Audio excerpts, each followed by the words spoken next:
Ya, Assalamualaikum warahmatullahi wabarakatuh. Waalaikumsalam warahmatullahi wabarakatuh. Nah, hari ini kita akan masuk ke bab baru. Saya sering menyebutnya bab 3 ya. Struktur dan fungsi jaringan hewan. Tuh.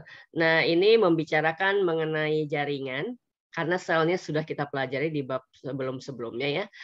Jaringan, kemudian organ, sistem organ. Jadi ini adalah dasar dari mempelajari bab-bab selanjutnya di kelas 11 gitu ya. Jadi kalau kita mau mempelajari sistem gerak, kita harus juga sudah paham bahwa di sistem gerak itu jaringan utamanya yang bekerja apa? Oh, jaringan otot gitu ya. Kalau gitu jaringan otot itu bagaimana anatomi dan morfologinya, bagaimana kerjanya. Nah, di sini gitu ya. Kalau bab berikutnya mempelajari sistem transport, apa tuh alat-alat sistem transport? Di antaranya ada darah gitu ya. Nah, kita sudah mempelajari sel-sel darah di bab ini gitu ya. Jadi bab ini itu dasar untuk mempelajari bab-bab selanjutnya mengenai anatomi dan morfologi apa tuh namanya animalia, khususnya nanti manusia ya. Oke, jadi semoga lebih tidak apa ya, tidak terlalu abstrak ya, karena kita belajar badan kita sendiri. Itu ya. Nah, kita mau cerita dulu bagaimana terbentuknya jaringan itu setelah ada sel, gitu ya. Setelah ada sel, kemudian sel-selnya itu mengalami diferensiasi, kan ya, mengalami diferensiasi. Tapi, sorry, sebelumnya ya. Jadi, awalnya kalau di dunia animalia, khususnya di manusia, selnya asalnya dari sel-sel kelamin, yaitu dari sperma dan ovum, yang kemudian dia mengalami fertilisasi, kemudian ya sperma membuahi ovum, jadilah satu sel, yaitu zigot, gitu ya. Nah, kemudian sel ini, yang satu ini, kemudian mengalami peristiwa-peristiwa yang panjang dan rumit gitu ya. Nah, di antaranya misalnya sel itu akan mengalami diferensiasi seluler. Selnya mengalami diferensiasi. Itu proses produksi sel-sel yang terspesialisasi dari sel induk. Tadi ya si sperma sama ovum itu sel induk gitu ya. Kemudian membentuk zigot juga sel induk gitu ya. Sel-sel yang terspesialisasi memiliki perbedaan secara fisik dan kimia, nantinya akan berkelompok membentuk jaringan dengan fungsi tertentu. Jadi kan jaringan itu adalah kelompok sel atau kumpulan sel yang sama bentuk dan fungsinya. Jadi satu jaringan itu harus melakukan fungsi tertentu. Kalau nggak melakukan fungsi tertentu, ngumpul-ngumpul doang, bukan jaringan gitu ya. Nah, jadi sel-sel yang kemudian mengalami perbanyakan ya, mengalami perbanyakan itu kalau di sel itu mengalami mitosis gitu ya. Kemudian yang bentuknya seragam itu mengalami diferensiasi. Kalau dia mengalami diferensiasi, akhirnya muncullah kelompok-kelompok sel yang satu sama lain berbeda-beda. Beda bentuknya, secara fisik dia beda, beda kandungan kimiawi utamanya gitu ya, beda fungsinya, itu yang disebut dengan diferensiasi. Nah, proses selanjutnya itu juga termasuk dalam proses yang namanya embriogenesis, proses pembentukan embrio gitu ya. Perkembangan individu baru dari zigot sampai terbentuk embrio gitu ya. Kalau zigot itu selnya satu doang, kalau embrio udah terbentuklah makhluk kecilnya gitu ya. Kemudian juga terjadi apa? Pembentukan sel-sel lain yang penting untuk perkembangan embrio, tapi tidak membangun tubuh embrio, gitu ya. Ini di luar embrio yang membuat embrio itu tumbuh dan berkembang dengan normal. Yang kita sebut ada namanya jaringan ekstra embrionik, berarti jaringan di luar embrio. Kalau digambar di samping ini ya, yang di samping kanan ini ada embrio, kemudian ini di luar embrio itu, nah ini namanya ekstra embrio, di luar embrio gitu ya. Ada juga karena kita ini adalah gambarnya manusia, ada namanya plasenta gitu. Plasenta itu tempat perlekatan nih, embrio itu nempel di mana? Nah, kalau di manusia dia nempel di rahimnya ibu. Rahim bahasa latinnya apa ya? Ingat nggak? Cervix, bukan? Itu lehernya. Nah, ntar ketemu ya. Nah, ini tempat nempelnya si janin itu, embrio itu ke tubuh ibu di rahim itu namanya plasenta. Jadi plasenta itu areanya yang ini. Nah, jadi sebagian dibangun dari tubuh ibu, sebagian dibangun dari tubuh anak ya, dari bagiannya anak gitu ya. Kemudian ada tali umbilikal sama mamalia ya. Ini adalah tali pusat, calonnya tali pusat. Nah, ini penting banget karena tumbuh dan berkembangnya embrio itu dapat suplai makanan melalui tali umbilikal. Kalau tali umbilikalnya kemudian kepelintir-pelintir, terlilit-lilit kan dia makin kecil area rongga di dalamnya ya, itu juga menghambat aliran nutrisi atau sebaliknya menghambat aliran limbah dari anak ke ibu. Jadi ini ada 2 jalur di dalam itu. Jalur satu adalah tempat menghantarkan makanan dan oksigen dari ibu ke anak. Yang kedua, saluran berikutnya adalah menghantarkan limbah dari tubuh anak ke tubuh ibu. Kan dalam proses pembentukan embrio, pertumbuhan perkembangan embrio, si embrio ini enggak buang limbah di sini, gitu kan ya. Kalau buang limbah di sini, ini tuh kayak septic tank dong gitu kan ya. Jadi limbahnya pun dikirim lagi ke tubuh ibunya gitu ya. Jadi dalamnya tuh ada arteri sama vena besar gitu ya, yang arteri menghantarkan yang bagus-bagus gitu, yang sari makanan, oksigen, sedangkan yang vena menghantarkan limbah dari anak ke ibu lagi. Nah, semua ini asalnya dari satu sel tunggal. Itu zigot ya. Sel tunggal zigot ini dikatakan punya sifat totipotensi. Nah, kita akan melihat lebih jauh apa itu totipotensi. Nanti ketemu ya. Oke. Nah, jadi tadi tuh gambarannya itu ketika kemudian terjadi fertilisasi dari sel germinalnya, sel kelaminnya, ini gambar dari sel ovum, ini yang bulat, digambarkan, ini kan ilustrasi supaya gampang yang pelajarinya, ada 2 kromosom ini. Nah, ini kromosom, ini gambar kromosom, kromosom. Kemudian ini sperma, kepala sama ekornya. Nah, di kepalanya itu ada kromosomnya, di ada intinya, kemudian ada kromosomnya di situ. Digambarkan juga kan kalau sel telurnya kromosomnya 2, pasti yang bisa membuahi adalah sperma yang juga kromosomnya 2, ya. Nggak mungkin yang jumlahnya berbeda, nggak mungkin.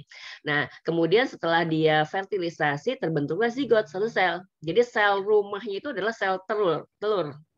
Sel ovum gitu ya. Jadi sekarang si sel ovum tadi yang sudah dibuahi ini kromosomnya jadi 4. Jadi 4. Nah, ini zigot. Ini kalau dibilang ya, ini sel telur ini kromosomnya tadinya haploid N kromosom. Sperma juga tadinya kromosomnya haploid N kromosom 2. Sekarang si zigotnya ini diploid 2N. Jadi kromosomnya udah double gitu ya. Jadi kalau manusia itu kromosomnya berapa ya sel manusia? Ada yang pernah tahu? 46 bukan? 46 itu sebenarnya terdiri dari 23 pasang. Jadi kromosom itu berpasang-pasangan gitu ya. 23-nya dapat dari ovum, 23-nya dapat dari sperma, kemudian bergabung. Nah, jadi misalnya gini, kromosom yang 23 dari ibu itu nomornya 1, 2, 3 sampai 23. Kromosom yang dari bapak itu juga nomornya 1 sampai 23. Kemudian ketika bergabung kan yang nomor 1 ada 2, yang nomor 2 ada 2, yang nomor 3 ada 2 dan seterusnya. Maka mereka akan mencari pasangannya gitu ya. Ketika dia bergabung di sini, aku kromosom nomor 1, aku juga. Berdampingan gitu ya. Aku nomor 2, oh ya ketemu gitu. Pasangan nomor 23 itu bisa sama, bisa enggak. Itu namanya kromosom kelamin. Yang pasangan nomor 23. Jadi 2 juga kan ya.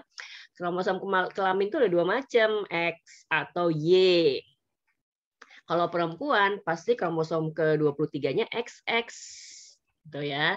Kalau laki-laki pasti kromosom ke-23-nya XY.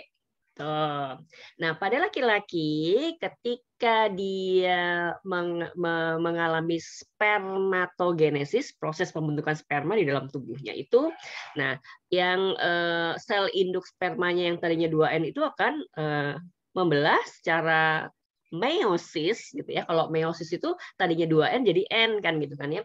Menjadi berpisah.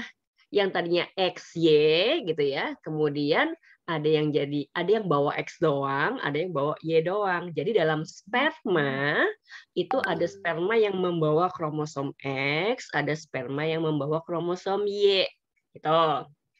Nah, kan sperma itu jumlahnya juta-jutaan ya, mungkin miliaran juga gitu kan ya. Kalau sel telur enggak. Kalau sel telur itu pada tubuh perempuan 1 bulan itu mateng 1 bulan matang 1 gitu ya. Kalau laki-laki setiap saat diproduksi tuh spermatogenesis, jadi jumlahnya banyak sekali karena memang dibutuhkan jumlah yang sangat banyak kalau di sperma.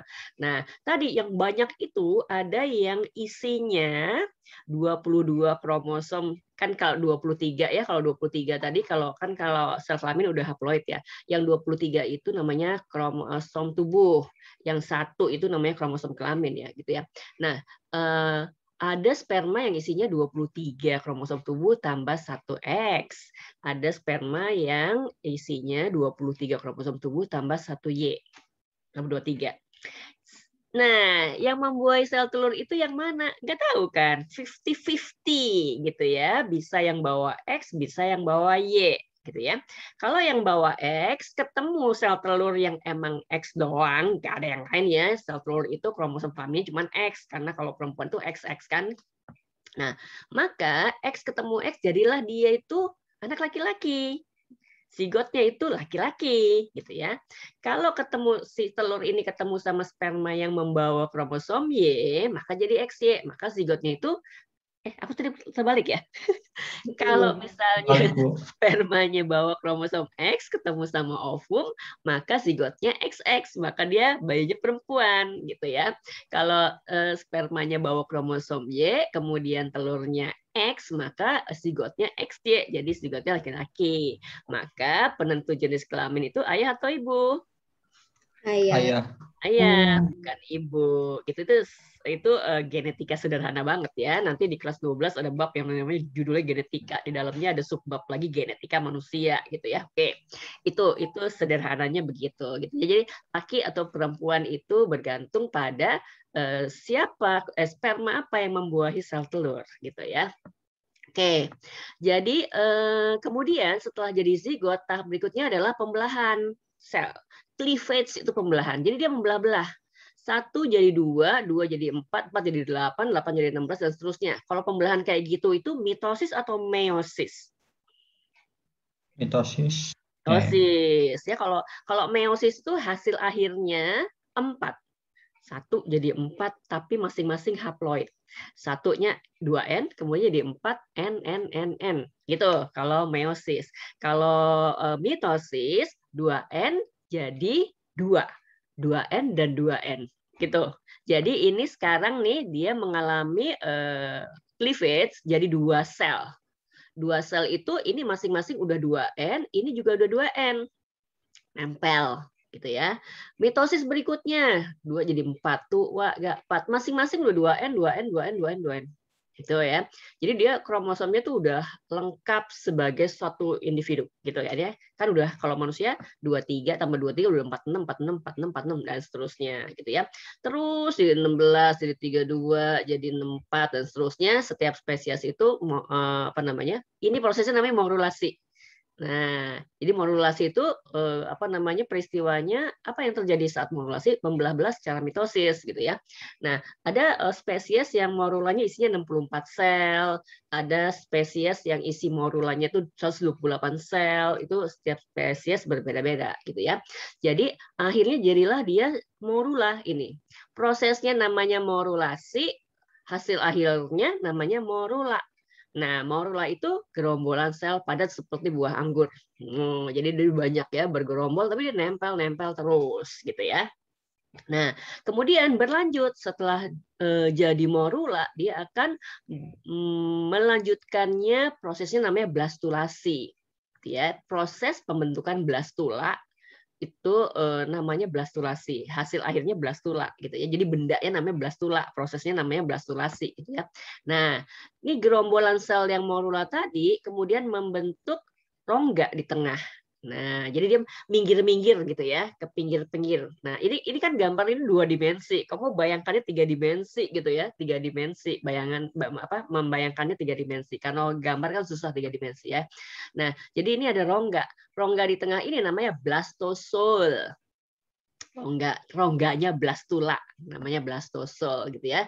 Nah, hasil akhirnya kayak begini nih. Tapi ini kadang ini bukan satu-satu sel minggir gini, baris begini ya. Kadang berlapis, cuma tengahnya ada rongganya gitu ya. Nah, kemudian sampailah dia membentuk seperti ini. Ini namanya blastosit. Nah, nanti akan ketemu juga. Ini namanya blastosit nih ya. Jadi sel yang di tepian ini bayangkan dia kayak bola gitu ya. Yang di tepian, kemudian ada sel yang ngumpul di satu sisi. Ya. Ini kemudian orang menyebutnya nih inner cell. Inner mass cell, massa di sebelah dalam. Ini ya. Nah, ini yang outernya. Gitu. Nah, proses berikutnya maka namanya gastrulasi. Hasil akhirnya gastrula. Nah, jadi ini ada pergerakan sel-sel yang tadi bentuknya bulat ini kemudian bergerak-gerak sampai membentuk tapal kuda tapi 3 dimensi ya, seperti tapal kuda tapi 3 dimensi gitu ya. Nah, kalau omongin manusia maka pada proses gastrulasi itu akan terbentuk 3 lapisan germinal karena manusia itu kalau kamu ingat namanya triploblastik selomata. Jadi dia gastrulanya punya 3 lapisan germinal. Jadi ada ektoderm, kemudian ada endoderm di tapal kudanya ini dan ada mesoderm di mesoderm tengahnya ya. Jadi hasil akhirnya begini nih. Jadi ektoderm di sebelah luar, kemudian endoderm di bagian dalam tapal kudanya, bagian tengahnya ini adalah mesoderm. Nah, bagian rongga yang terbentuk di tapal kuda ini namanya arkenteron. Arkenteron ini calonnya saluran pencernaan. Jadi kalau triploblastik selomata kan dia punya selom, hasil akhir dari selom itu saluran gitu ya. Kalau kita perhatikan badan kita aja ya, saluran kita di mana? Mulai dari mulut sampai ke anus itu saluran. Nah, itu sebagian besar adalah alat-alat pencernaan gitu ya. Yang awalnya pada masa gastrula ini namanya arkenteron gitu ya. Ini ada cabang ilmu sendiri namanya embriologi, itu lebih jelas lagi, kita permukaannya aja gitu ya.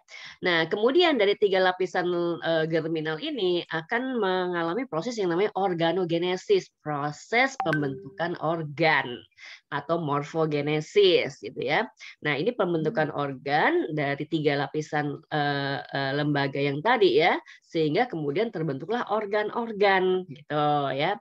Nah, jadi kalau mau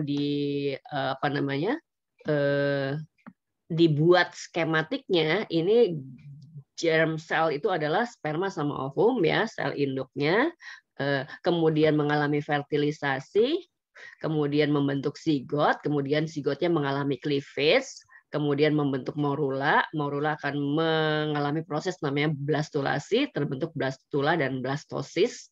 Tadi blastosis yang ini nih ya. Nah, ini blastula, ini blastosis bentuk lebih lanjut dari blastula, blastosis, kemudian akan mengalami gastrulasi, membentuk gastrula di akhir ini, gitu ya. Nah, ini adalah embryonic stem cell, jadi sel induk embrio, ESC ya, sel induk embrio.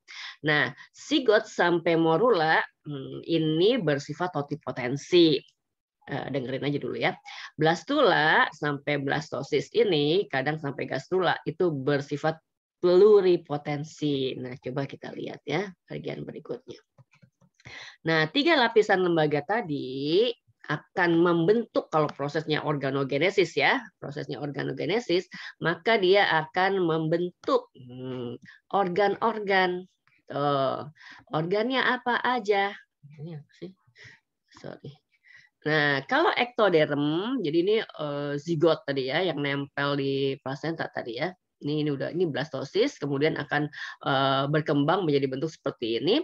Ektoderm itu biasanya akan menjadi bagian sebelah luar dari tubuh, gitu ya. Di antaranya epidermis, area kulit gitu ya yang menutupi bagian tubuh luar. Kemudian sistem saraf. Sistem saraf itu asalnya juga dari ektoderm. Atau di sini ada lagi misalnya ektoderm akan membentuk apa? Sel-sel kulit pada epidermis, kemudian neuron pada otak, kemudian sel-sel pigmen itu juga pada kulit gitu ya. Kemudian mesoderm akan membentuk apa? Ini bagian tengah ya, bagian tengah ya. Akan membentuk otot, tulang, darah. Sistem urinaria itu adalah sistem ekskresi produksi urin gitu ya. Jadi bagian tengah itu akan membentuk apa? Sel-sel otot jantung, sel-sel otot rangka, kemudian sel tubulus pada ginjal, kemudian sel darah merah, kemudian ada lagi otot polos, misalnya begitu ya.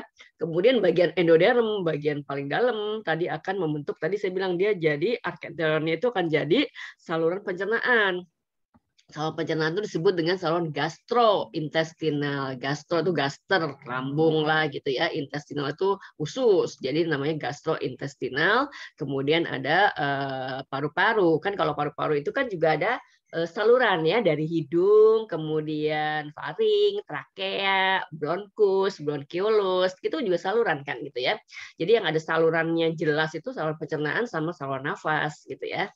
Nah, jadi yang bagian endoderm bisa membentuk sel-sel pankreas, kemudian sel tiroid ini bagian dari apa namanya sistem hormon gitu ya.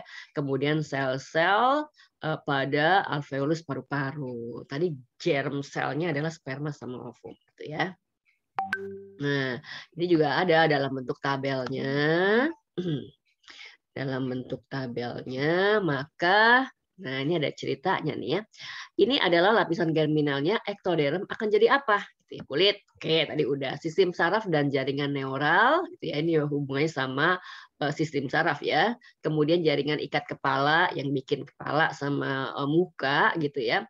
Kemudian ada indera, mata, telinga, medula adrenal, kelenjar pituitari. Ini bagian dari otak nih. Nah, ini coba lihat, ada medula adrenal, ada korteks adrenal. Jadi yang disebut dengan adrenal itu adalah anak ginjal, gitu ya. Ginjal sama anak ginjal. Area di ginjal itu. Dia itu memang dibagi dua lapisan, bagian luar sama bagian dalam. Bagian luar namanya korteks, ya. Bagian dalamnya namanya medula, gitu ya. Nah, area ginjal ini istimewanya bagian dalamnya, medula itu sebelah dalam ya, dibanding korteks. Itu asalnya dari ektoderm. Bagian dalamnya area ginjal sama anak ginjal itu asalnya dari ektoderm. Bagian luarnya itu asalnya dari mesoderm. Gitu ya. Jadi kita bayangkan betapa pada proses embriogenik ini gitu ya, gastrula mulai dari blastula, gastrula, kemudian organogenesis itu sel-sel itu bergerak ke sana kemari. Ini dengan apa namanya udah ada apa namanya patokannya ya, lu mau jadi apa, ini mau jadi apa. Jadi ada yang bagian tadinya di luar kemudian melekuk ke dalam, ada yang bagian dalam kemudian melekuk keluar gitu ya. Nah, jadi ektoderm yang tadinya asalnya di luar ada bagian yang kemudian melekuk ke dalam sehingga hasil akhirnya dia membentuk medula adrenal. Adrenal bagian tengah gitu ya. Sedangkan bagian mesoderm yang di tengah itu ada yang melekuk keluar sehingga kemudian hasil akhirnya ada yang jadi korteks adrenal. Adrenal bagian luar gitu ya. Maka nanti kalau kita melihat bagian medula adrenal itu juga bertindak sebagai neurotransmitter, senyawa penghantar rangsang yang harusnya memang dia bagian dari sistem saraf gitu, tapi adanya di area ginjal gitu ya. Nah, ini karena hasil dari proses morfogenesis, embryogenesis tadi gitu ya, yang selnya itu nggak lurus gitu. Maksudnya gini, ekto ya udah dia berkembang jadi luar aja kayak tumbuh-tumbuhan kan gitu kan ya. Ini yang bagian luar pastinya jadi epidermis, bagian tengah jadi empelur gitu aja, jadi lurus saja. Tapi kalau di dunia animalia enggak, proses itu dinamis banget gitu ya, sehingga kemudian bisa saja memungkinkan bagian dalam muncul keluar, bagian luar kemudian masuk ke dalam gitu ya. Oke. Gini ceritanya kenapa si medula asalnya dari ekto, kenapa si korteks asalnya dari meso gitu ya. Kemudian bagian meso tadi yang tengah ya, ada jaringan ikat tuh ada tulang sama otot gitu ya, tulang. Kemudian ada sumsum tulang, kalau tulang sumsumnya juga dari situ. Kemudian ada transport ya, sistem vaskuler, kemudian jaringan limfa ini juga sistem peredaran darah, otot gitu ya. Kemudian sistem urogenital tadi sistem proses produksi urin gitu ya. Kemudian korteks adrenal. Bagian endo, nah ini yang bagian tengah ya, lapisan saluran gastrointestinal dan organ-organnya gastrointestinal gitu ya. Kemudian saluran pernafasan, ada laring, trakea, paru-paru, kemudian kantung urin ya. Nah, kemudian ada vagina, uretra, kemudian timus, kelenjar tiroid ini hormonal itu ya. Jadi apa namanya? Ingat-ingat clue-nya gitu ya. Oh, ektoderm itu bagian luar sebagian besar di bagian luar tubuh berarti kulit, yang tutup kulit juga gitu ya, misalnya rambut gitu ya di kepala gitu kan. Kemudian ada saraf ya, sistem saraf. Kemudian yang istimewa tadi yang mesti diingat oh medula adrenal. Nah, kalau di luar juga sistem saraf berarti ikutannya juga adalah indera gitu ya. Indera tuh bagian dari sistem koordinasi. Yang meso bagian tengah-tengah, tulang, otot gitu ya. Perhatikan sistem organnya gitu ya. Sistem gerak, sistem peredaran, transport gitu ya. Gitu ya. Ada sistem urogenital, kecuali ini ya, korteks ini yang istimewa tadi, asalnya dari meso. Yang endo tadi yang membuat saluran ya, mulai dari lapisan salurannya, organ-organ pencernaannya, kemudian saluran respirasinya, kemudian ada beberapa bagian dari sistem reproduksi ya, vagina gitu ya, kemudian sistem hormonal. Gitu. Nah, itu secara umum ya seperti itu. Tuh, ya. Nah, sekarang kita mau belajar jaringan. Tadi secara umum ya. Nah, jaringan penyusun tubuh manusia. Nah, kalau ngomongin manusia, kemudian mamalia gitu ya, itu selnya banyak banget macamnya. Lebih dari 200 macam sel. Contohnya, sel saraf namanya neuron, sel otot namanya miosit, sel epitel gitu ya, sel darah macam-macam lagi ya, eritrosit, monosit, limfosit gitu ya, leukosit, kemudian ada sel tulang keras, osteosit, sel tulang rawan, kondrosit, banyak banget macam selnya gitu ya. Nah, kita nggak akan pelajari langsung satu persatu gitu, tapi kalau kita nanti belajar sistem organ, kita akan menyenggolnya juga akhirnya gitu ya. Nah, sel-sel yang sama bentuknya bekerja sama melakukan suatu fungsi yang disebut dengan jaringan. Tadi saya udah ulang-ulang ya. Nah, jaringan pada tubuh manusia ini ada 5 macam, tapi sebenarnya secara umum ada 2 ya, jaringan embryonik atau germinal tissue. Ya, jaringan itu bahasa Inggrisnya tissue. Kalau kamu lihat tisu lap tisu itu dia tuh tipis banget gitu ya, tipis banget itu jadi apa namanya, kemudian disebutlah tisu. Tapi secara keilmuan dalam biologi tisu itu jaringan yang kumpulan sel tadi gitu ya. Kemudian ada jaringan dasarnya cuma 2, jaringan embryonik sama jaringan dasar. Nah, jaringan dasarnya ada 4.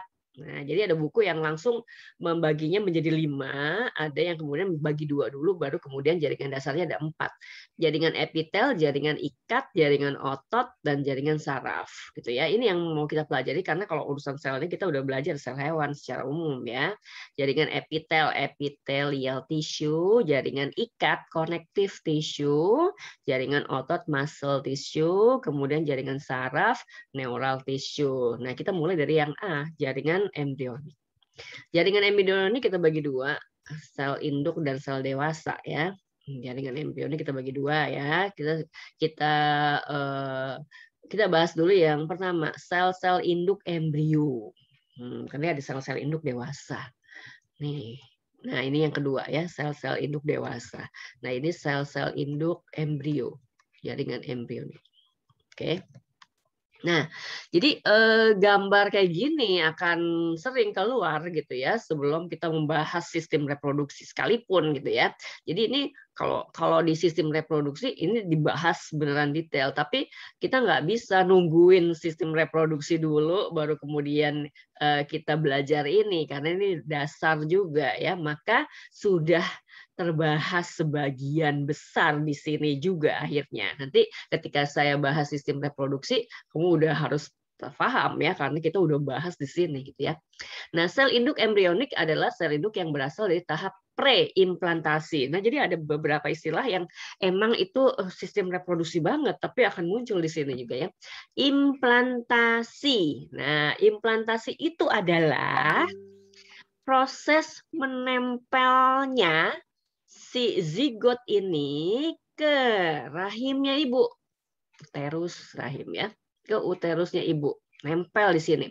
Kemudian enggak sekedar nempel. Hebatnya lagi ketika dia nempel, kemudian masuk lebih dalam, dan tertanam di dalam dinding rahim. Jadi proses yang namanya implantasi itu adalah proses tertanamnya zigot di dinding rahim. Jadi benar-benar dia tertanam di dinding rahim. Nah, sebelum peristiwa itu, dinding rahim itu harus mempersiapkan diri. Gimana caranya kalau nanti ada zigot yang nempel, aku bisa menerima dengan baik, gitu ya, si dinding rahimnya itu. Maka dinding rahim itu sebelumnya sudah mempertebal diri. Jadi ini mempertebal diri. Nah, jadi kalau di tubuh perempuan itu ada proses yang namanya menstruasi, ada namanya siklus menstruasi. Di dalam salah satu siklus itu ada fase ketika si dinding rahim ini mempertebal diri. Mana sih panahku ya? Jadi ini mempertebal diri, bersiap-siap. Siapa tahu ada zigot yang nempel dan tertanam di situ. Jadi dia harus mempertebal diri dulu, gitu ya. Jadi prosesnya namanya implantasi. Nah, balik lagi ke sini jadinya. Sel induk embrionik adalah sel induk yang berasal dari tahap preimplantasi embrio. Berarti pada yang asalnya dari fase sebelum ini, fase sebelum implantasi. Jadi di sini prosesnya. Gitu. Ya. Jadi sel induk embrionik adalah sel induk yang berasal dari tahap preimplantasi embrio, dari tahap yang ini.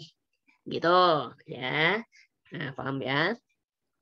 Ada dua tipe selnya, totipotensi dan pluripotensi. Sekarang yang totipotensi. Apa itu totipotensi itu ya?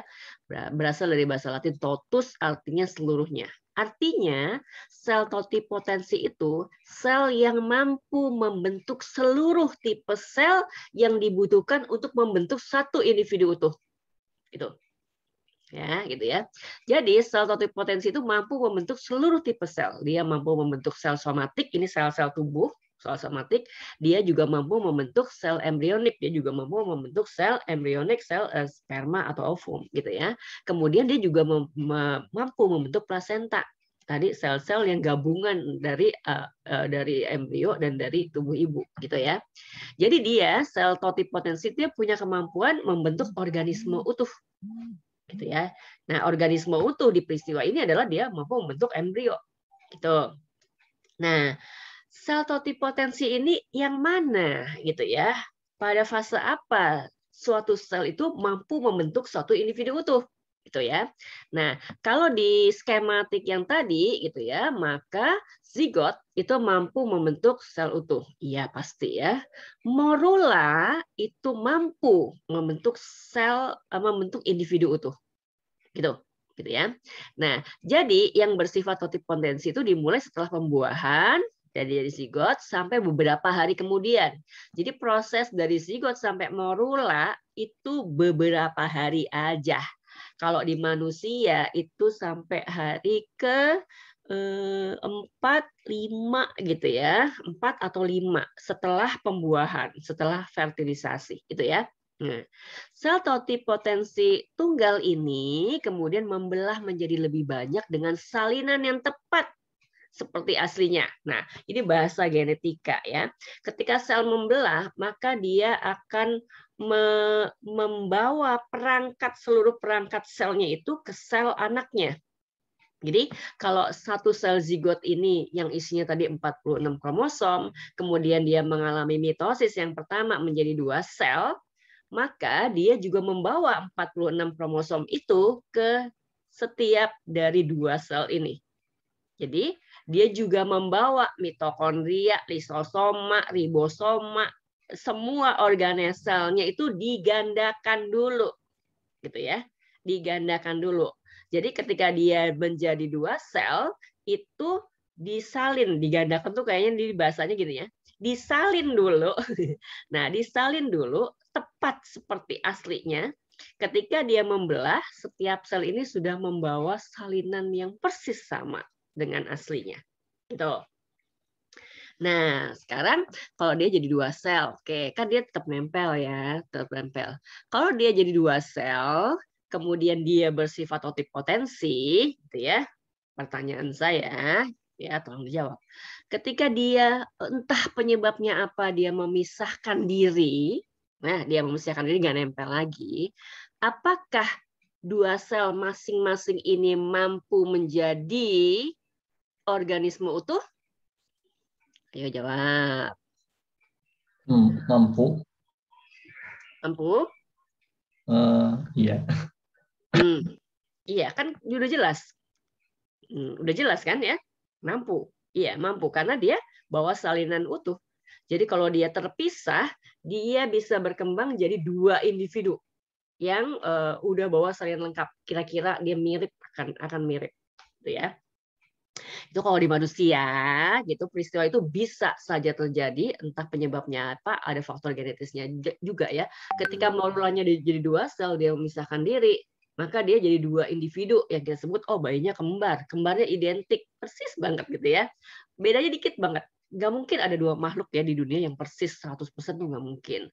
Pasti ada yang oh kemiripannya 99,7, oh kemiripannya 99,5% gitu ya. Jadi nggak ada yang 100% mirip, yang plek-plek tuh nggak ada gitu ya. Walaupun kalau ngelihat sekilas sama, iya banyak lah orang-orang kembar identik kan sulit dibedakan kalau kita emang cuma ketemu jarang-jarang gitu ya. Tapi kalau ketemu sering juga kita, kalau saya biasanya tanya ya, kalau ada murid kembar identik saya mesti kebuat terbalik-balik manggilnya kan gitu ya. Apa sih kamu berdua bedanya gitu ya?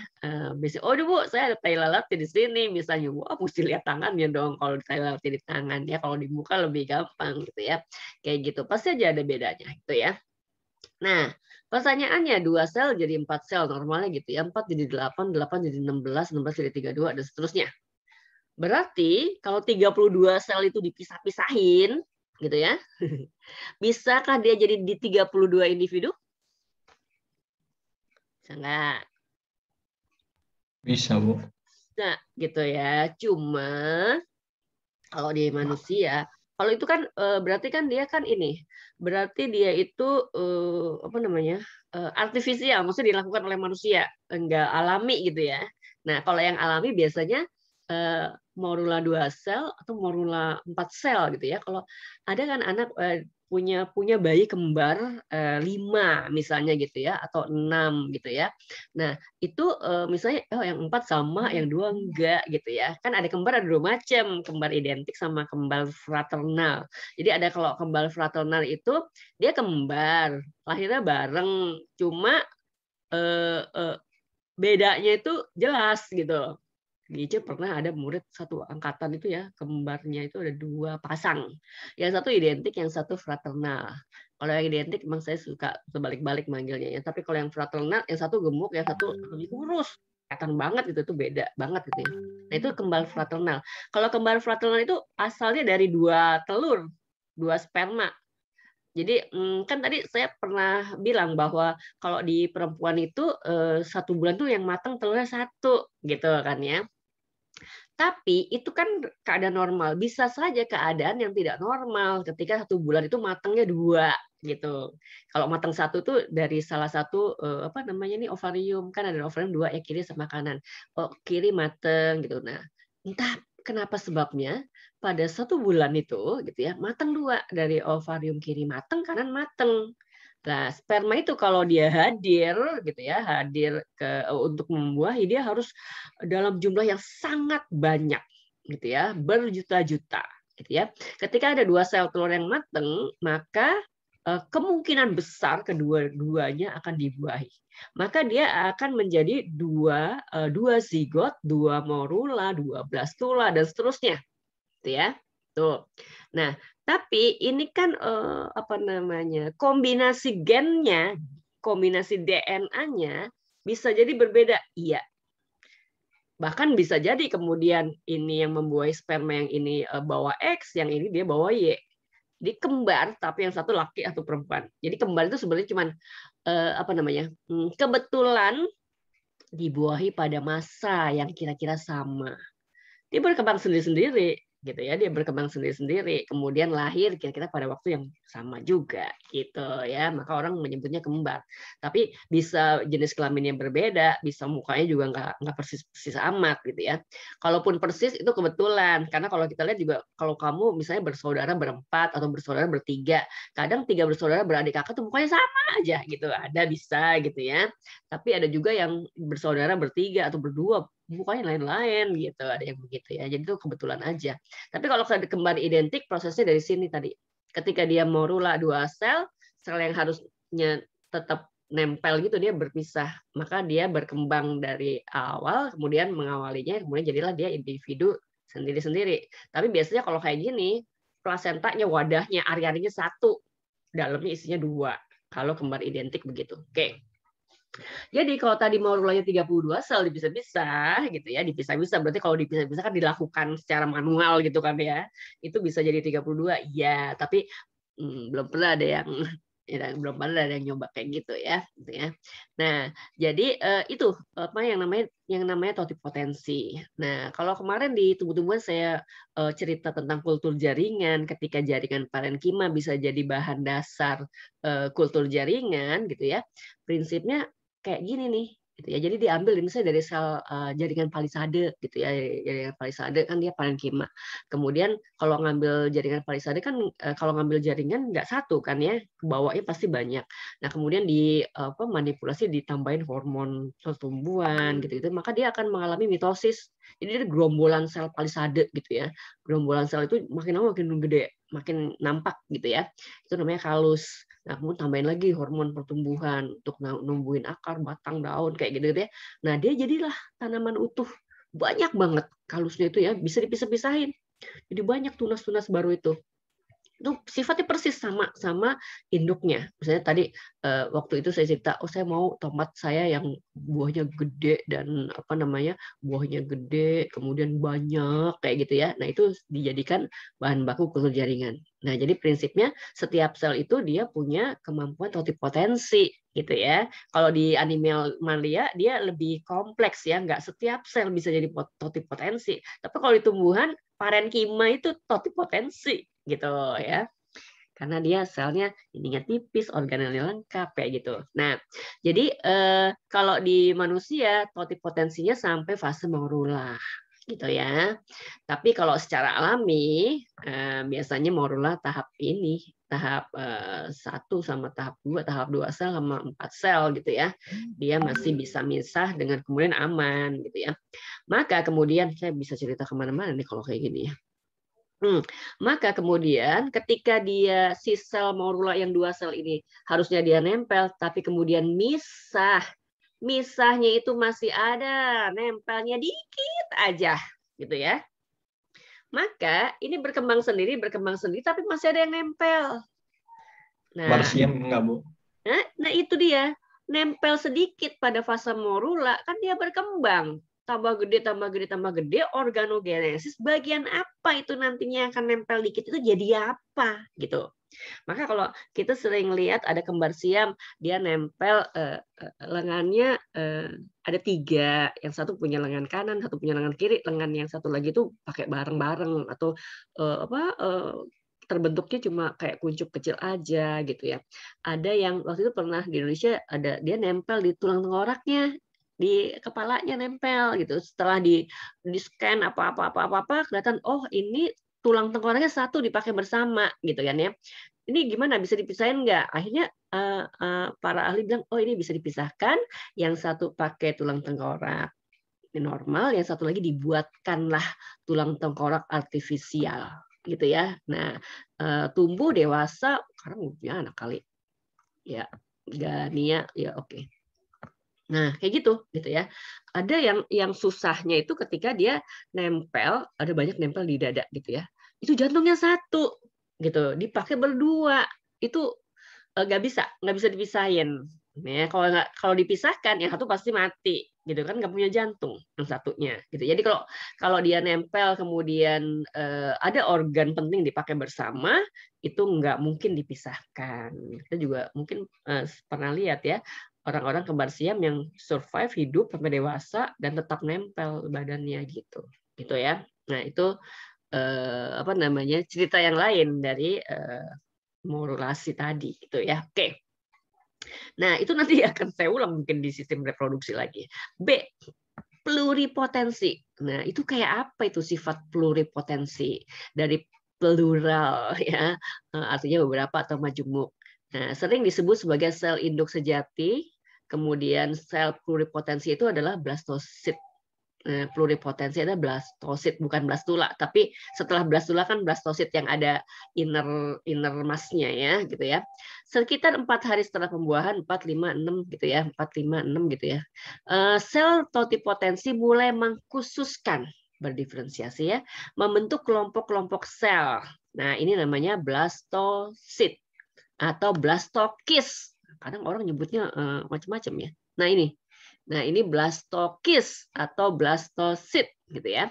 Nah, blastokis atau di Indonesia kan menjadi blastokista ya, memiliki lagi kelompok lebih kecil terdiri dari massa sel sebelah dalam. Nah, inner mass ya, inner cell mass ini massa sel sebelah dalam yang diwarnai lebih pink ini. Nah, ini yang bersifat pluripotensi.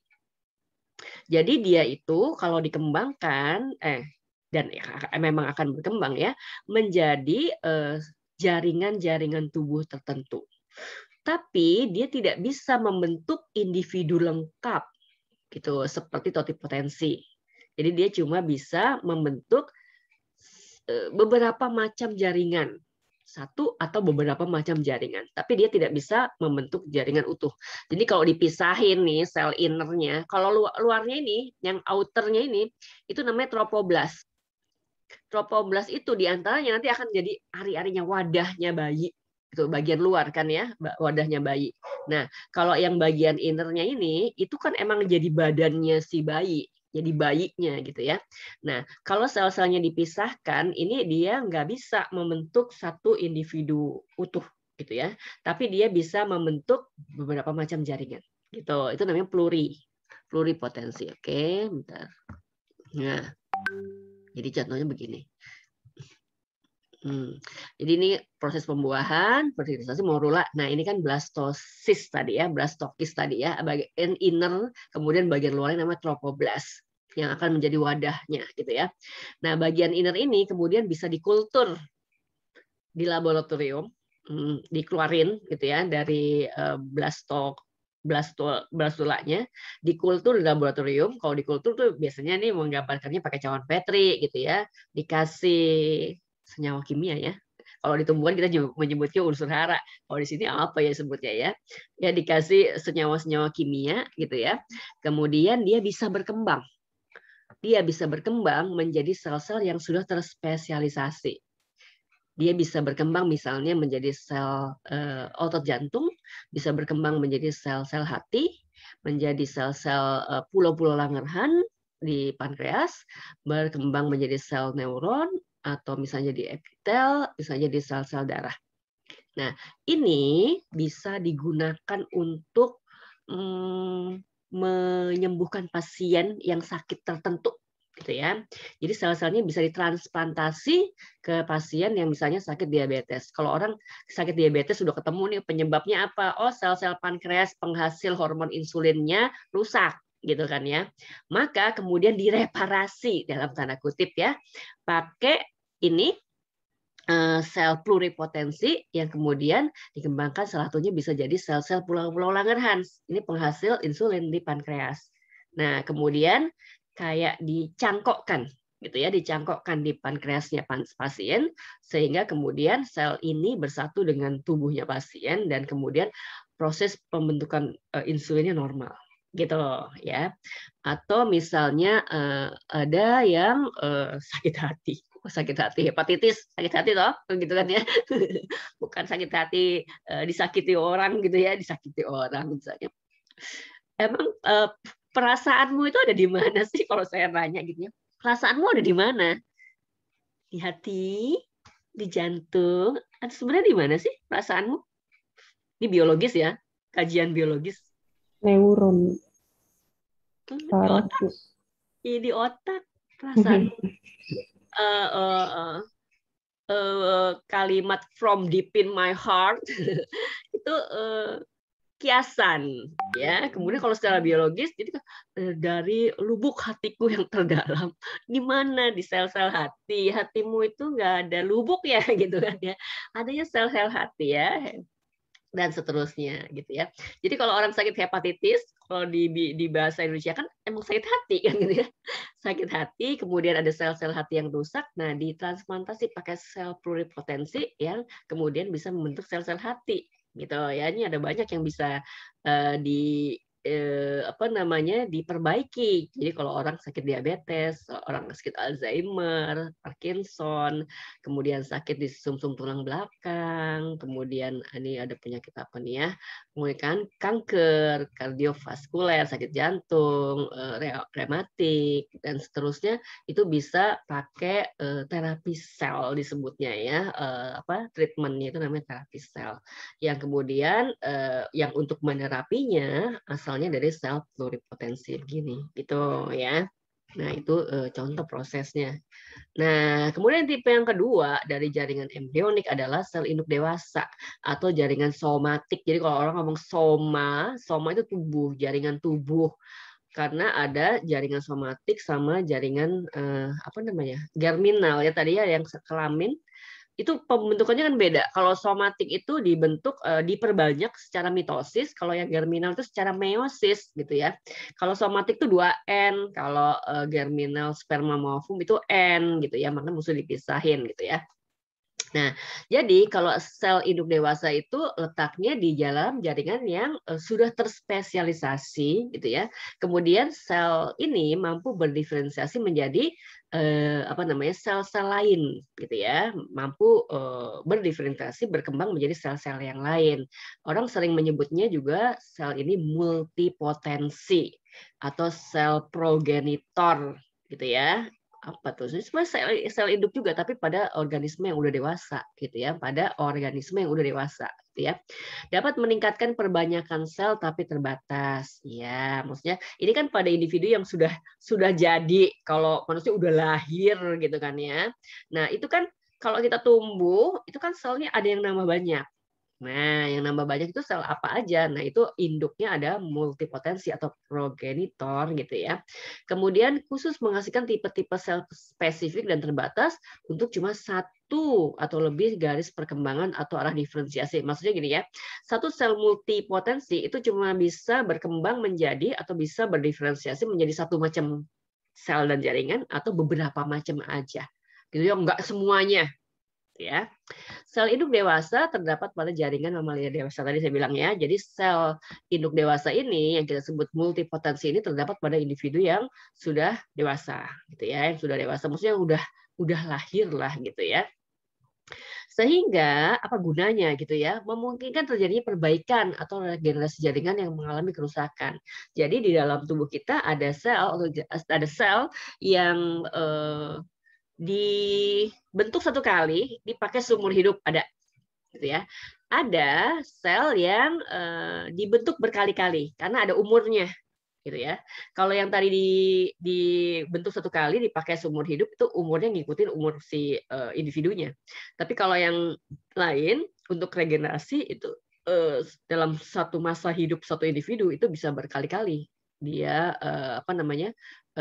berkembang gitu ya, memperbanyak diri gitu ya. Jadi ini memungkinkan terjadi perbaikan regenerasi jaringan yang mengalami kerusakan. Nah, apa aja contohnya sel multipotensi? Misalnya sel hematopoietik. Ini adalah sel induk darah lah gitu ya, sel induk darah gitu ya. Nah, kita tahu bahwa darah itu ada umurnya. Sel darah itu ada umurnya. Ada yang tahu nggak sel darah merah umurnya berapa? 10 hari bukan. Bentar amat. 20. 120. Yang umurnya 10, belasan, sampai 20 tuh sel darah putih. Sel darah putih umurnya pendek-pendek. Tapi kalau sel darah merah 120 hari. Jadi dari pertama kali dibentuk, kemudian 120 hari dia mati. Kalau mati, ini jadi limbah. Nah, ada bagian tubuh lain yang kemudian mengolah limbah itu, gitu kan ya. Sehingga yang mati ini harus diganti. Nah, kalau harus diganti berarti kan harus ada pabrik ya dalam tubuh kita. Ada pabrik sel darah dalam tubuh kita, gitu kan ya. Nah, kita tahu bahwa sel darah itu dibentuk di mana? Sumsum tulang. Di sumsum tulang. Berarti pabriknya itu ada di sumsum tulang, gitu ya. Pabriknya sel darah itu dari sumsum tulang. Nah, gitu ya. Nah, jadi letaknya sel multipotensinya darah ada di sumsum tulang. Jadi si hematopoietik ini adanya di sumsum tulang, gitu ya. Jadi kalau kalau nggak salah ya, setiap menit ada 10 juta sel darah merah yang mati, gitu ya. Nah, ini proses pembentukan sel darah merah nggak bareng-bareng loh ya. Darah kita ada 5 liter, gitu ya. Bikin sel darahnya bareng-bareng, lahir bareng 120 hari, yang darah merah mati bareng, nggak begitu. Nanti ada masanya kita nggak berdarah, gitu kan ya. Nah, jadi prosesnya regenerasinya gantian. 1 menit katanya ada 10 juta sel darah merah yang mati. Nah, sehingga si sumsum itu harus menggantikan 10 juta sel darah merah yang mati setiap menit, gitu kan ya. Nah, harus punya bahan bakunya. Kalau ini harus ada bahan bakunya. Kalau nggak punya bahan bakunya, maka ada orang yang menderita anemia, kekurangan darah, gitu ya. Yang mati aja 10 juta per menit, tapi bikin barunya nggak 10 juta per menit, maka kan ada selisihnya. Nah, sehingga dia menderita anemia misalnya begitu, gitu ya. Atau bahan bakunya kurang, dia kurang zat besi, padahal untuk bikin darah merah perlu zat besi, maka juga jumlahnya tidak pas, nggak jadi 10 juta nanti gitu, misalnya begitu ya. Nah, jadi pabriknya itu letaknya si hematopoietik ini ada di sumsum tulang. Sel hematopoietik ini tadi kemudian dia menghasilkan tipe-tipe sel spesifik yang terbatas untuk satu atau lebih garis perkembangan. Nah, dia akan bisa jadi bikin apa? Bisa bikin sel darah merah, sel darah putih, sel keping-keping darah, trombosit. Nah, jadi ini biangnya tuh, induknya itu hematopoietik yang ada di sumsum tulang, gitu ya. Ada lagi multipotensi yang lain, intestinal. Nah, ini yang ada di saluran pencernaan, karena intestinum itu artinya usus gitu ya. Oke. Nah, ini adalah sel-sel yang kemudian bisa, sel induk yang bisa terspesialisasi menjadi sel-sel yang melapisi usus. Gitu. Emangnya pada rusak, Bu? Gitu ya. Permukaan saluran pencernaan, misalnya yang paling gampang nyontohin lambung gitu ya. Permukaannya tuh ada sel-sel yang kemudian ada di permukaan dan kemudian dia berhubungan langsung dengan makanan yang kita telan. Makanan itu kita proses di dalam lambung dengan cara mengaduk-aduknya. Ya. Ketika mengaduk-aduk, maka dinding-dinding lambung sebelah dalam itu melakukan aktivitas yang kemungkinan besar dia bergesekan satu sama lain dan itu merusak. Kalau kamu ingat di dalam lambung itu ada asam lambung, HCl pH-nya 1-2, asam banget kan gitu ya. Nah, itu kalau kemudian dia dinding-dinding lambung ketika dia mengaduk-aduk makanan bisa kemungkinan dia bergesekan satu sama lain gitu ya. Dan kemudian dia ikut tercerna dalam tanda kutip. Iya.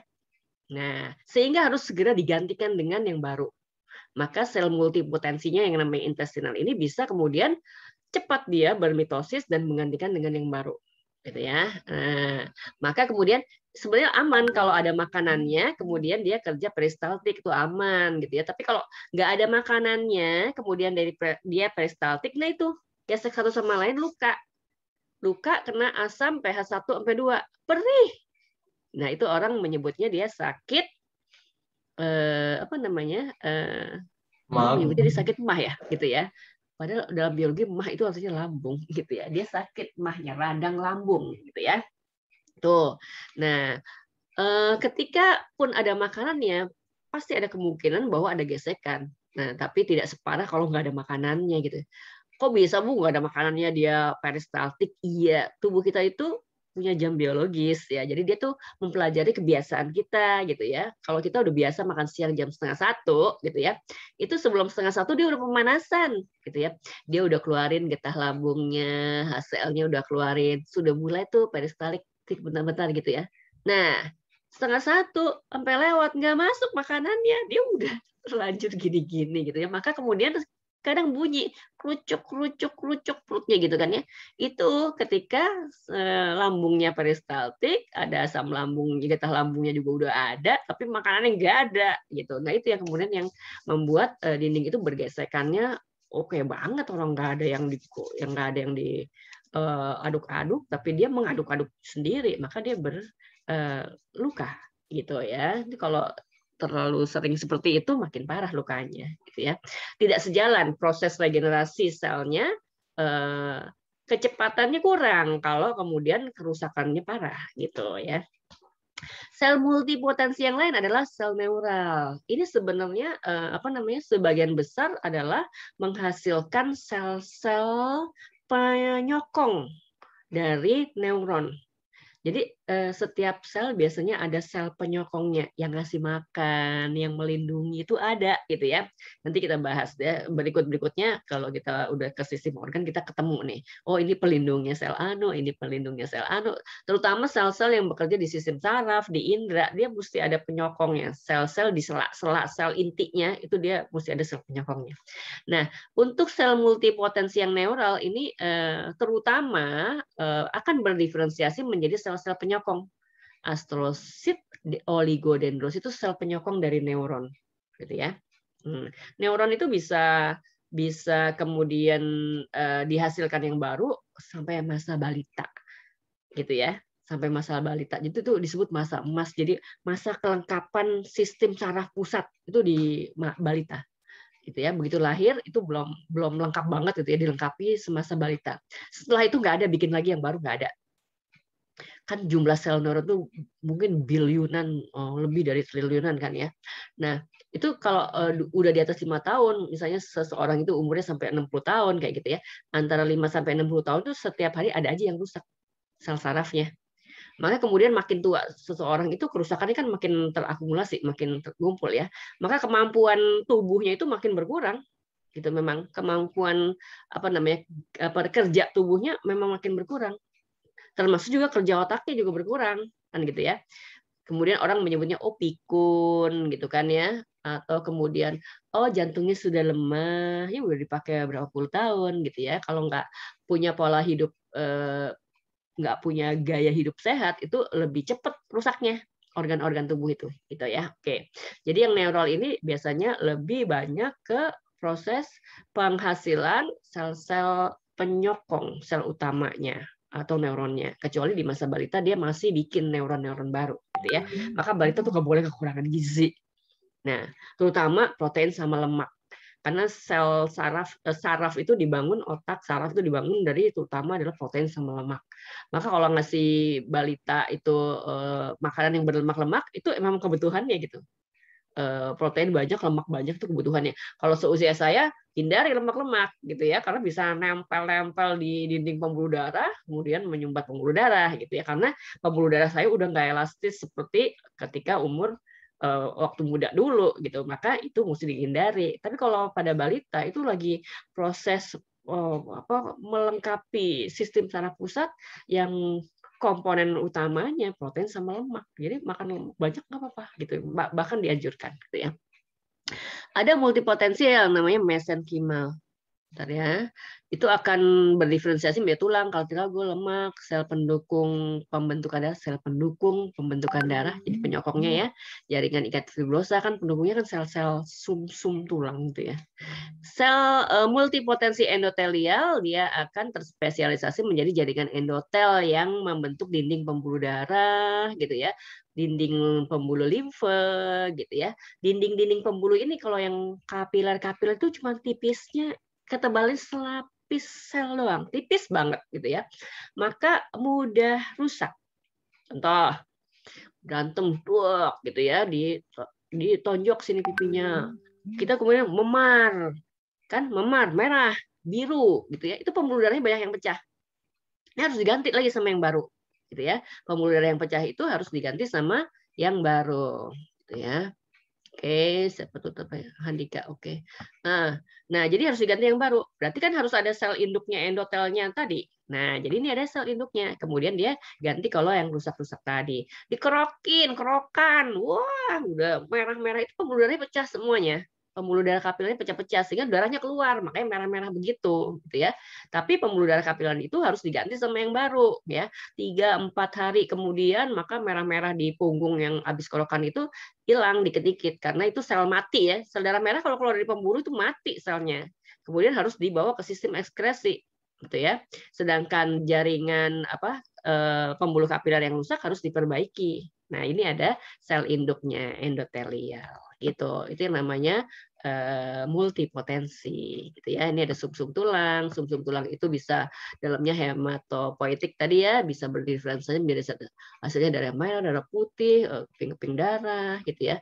Ini ada sel stroma, namanya sel stroma, itu juga stem cell, bisa jadi macam-macam ya. Ini sel-sel tulang, kemudian ada kalau dia sel tulang, kemudian ada sel sumsum, ya. Kemudian ini juga sel sumsum gitu ya. Nah, ini kalau sel darah dia hematopoietik, dia bisa berdiferensiasi gitu ya menjadi yang pertama limfoid sama myeloid dulu. Kemudian limfoidnya akan jadi limfosit, myeloidnya menjadi yang lain, eritrosit. Ini adalah sel darah putih ya. Ini juga bagian dari sel darah putih. Neutrofil, monosil, eosinofil, basofil, ini adalah sel darah putih. Kemudian ini keping-keping darah. Tuh, nanti dibahas waktu kita ngomongin darah gitu ya. Nah, ini dikit lagi ya. Nah, jadi tipe-tipe potensi sel dan sel-sel jaringan embrionik gitu ya.